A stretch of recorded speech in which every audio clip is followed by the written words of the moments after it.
This is probably going to be one of my last Voxlblade videos for a while, because I've been taking a break from the game for a minute, because I've been trying to do other things, focus on other aspects of life, I guess. So yeah, this video is just going to be me going over my builds. There's no point in gatekeeping anything, because I don't really play the game anymore. So the first build I'm going to show is Flaw 1. This is my favorite, most used, personal funnest. It's like my most used build, basically. Yeah, so I'm gonna just run over to the swamp now.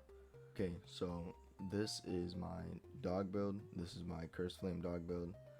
This is the strongest I've ever seen so far. Out of all of them I've ever seen come out, people post some. This is the best version of it, in my opinion.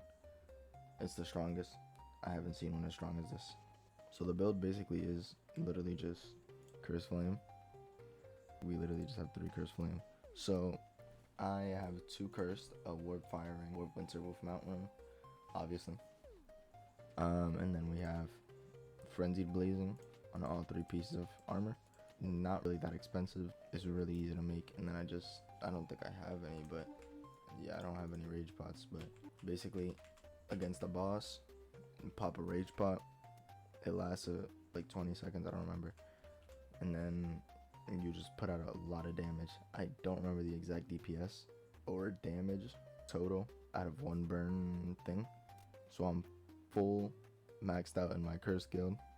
I have 7 stored corruptions just for more duration. Alright, so I could show the damage. The weapon art. This is the weapon art. There's like 400 something a tick. It has the shatter. We have like around 700 dot DPS, and this lasts for a little bit. You don't have to do 7 corruption stored, but you know, 6,600 out of 1 burn tick. He has shatter, so I'll just wait for that to come off. This is what the M1 burn ticks look like. It's a pretty good wave clear in my opinion. It has the AoE and the damage. It's pretty, I think it's really easy. It's a really easy build. So 5,000 and 6,000 on the weapon art, 6,600. So rage pot, just imagine, like, I'm not gonna lie, I don't know the percentages. I haven't played in a while, but I'll test the rage pots right now. I'm about to fight this drag gator. Yeah, there we go. 2 ticks is all it takes for a drag gator. Okay, so I just got 2 rage pots. So I'll show the DPS with the rage on the weapon art and the M1. So it's not a crazy jump, but there's definitely an improvement. So it was 3,300 on both, and it goes to 4,200, so like around 900, close to 1,000. I would say just save rage pots for bosses, obviously. And for M1, I probably should have waited for the shatter to go away. I think it's gone. No, it is not. The shatter's not there anymore. You could say it has around the same percentage increase, just like a little bit more. Probably not the whole 3,000. I don't know how the shatter math works, I'm not gonna lie. Now let me showcase the weapon and the handle. It's really basic, I'm not gonna lie.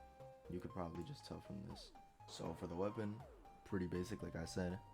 We're just running the Cursed Flame Ray. You could really run anything. It's just when I have the wolf mount turned off, I could just still have some range. Flame Slash is probably better though, because it applies the burn, so it gets it going. But anyways, the sword is Flame Dagger, and the handle is Cursed Handle. So the Cursed Handle is because of that Endless Despair and the weakening. It makes it the better choice than the other one, which I don't know what the other one is, I'm not gonna lie. There's another one that other people use. I personally don't like it. Doesn't do as much damage, doesn't last as long. Cursed Handle is just a way better option. You also get the weakening debuff, so they do less damage to you anyway. So yeah, it's really just that easy. I obviously did use Shrine of Balance, so the stats are higher. You have the ignition here, and the kindling. Kindling gives you like 250% more damage, but way less duration, which, I mean, the duration isn't crazy, because you still get crazy damage out of it. This stat makes up most of the damage of this whole build.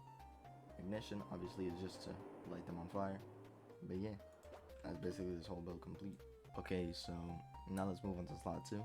Poison Monk build that I already showcased. I have 0 clue where my rune was. Honestly, the link for this build I'll just leave it in the description so I don't waste too much time. This is just the regular poison monk. There's supposed to be a combat roll rune with ferocious quick, I think. One of the highest DPS monk builds, very high damage on a blaster. One of the highest poison monk DPSs on blaster right now. Yeah, the link, I'll just put it in the description. So my third build is probably the vein scythe. Yeah, it was. So I think I was just doing more testing, because obviously right now the video that I have posted for this build is, it says it's unfinished. So yeah, I was just testing things around. I have zero clue what I'm wearing, I'm not gonna lie. So this is the outfit for this. This is the drip I came up with. It is not that good. I used to have the solo set with this little bag, but I sold it for bros to keep working on builds. So I'm quickly just gonna go up to the, I forgot what it's called, I'm not gonna lie. The shrine up there, for the weapon, to change it, to put what I actually use, so I could properly showcase the build. So this is what I use for the build, the Lord Voxlblade, that's what it's called. I use Gale assault just for a little bit of movement.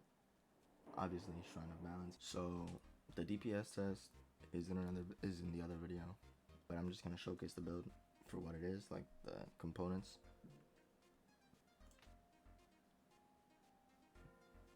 So for armor, I'm using 3 Gale Wander. You could probably see a lot of the stats here anyway. So I'm using 3 Gale Wander because they have the best here, dexterity, physical, attack, all of that. So I'm using 2 mythical and 1 legendary. Because 2 mythical, I obviously get the most stats I can get of the armor. And then I'm using the 1 legendary for the extra flow and crit. It's not upgraded fully. I was testing this and I don't remember if this was better than the full mythical set, I'm not gonna lie. But this is the regular one I used in the video. If you want, you can go to legendary. If you want more crits, it's all up to what you want. Okay, so for infusions, I infuse 1 Dandelion Knight, I think that's what it's called, and 2 Gale Wander. And for the double enchants, I'm using Quick Frenzied on one and Piercing Frenzied on the other. Piercing Frenzied on for the damage, Quick is for the attack speed. So on this build I got plus 40 attack speed, which is pretty nice. I get the physical boost, the air, the dex, all that crit stuff.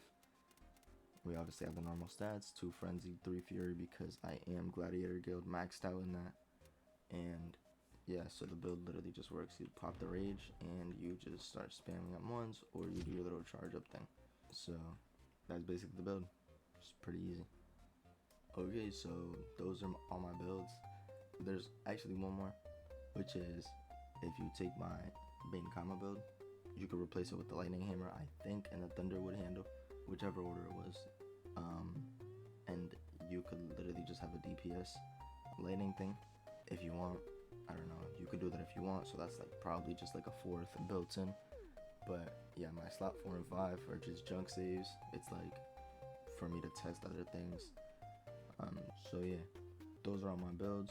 Don't know when I'll drop another VOXLBLADE video, but probably way after the game updates, which I don't know when now that's gonna happen. But thank you for watching.